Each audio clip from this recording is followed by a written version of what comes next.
सोलापूर जिया news परिवर्तनाची लाट. किती कुत्रे गाडीच्या मागं पळाले, पळतेन वापस येतेन, दमतेन, उजून बसतेन. पण कुत्र गाडी मागं लागलं म्हणून गाडीवाल्यानं गाडी उभा करून कधी कुत्र्याला विचारलं का तुमचा काही प्रॉब्लेम आहे का?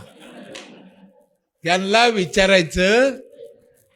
हे पळून पळून दमतेन, थकतेन, आणि असे दोन चार कुत्रे दर गावात असतेच.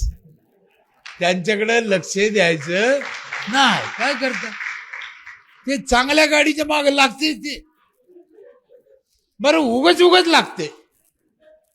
काही त्यांना घेणं नाही, देणं नाही, त्यांचा काही संबंध नाही, त्यांचा 1 रुपया खर्च नाही, त्यांना काही तकलीफ नाही. पण नाव ठेवायचं, काहीतरी मागं लागायचं, चांगलं चाललेलं कोणाचं पण चांगलं पलटी करायचं, हा त्यांचा स्वभाव.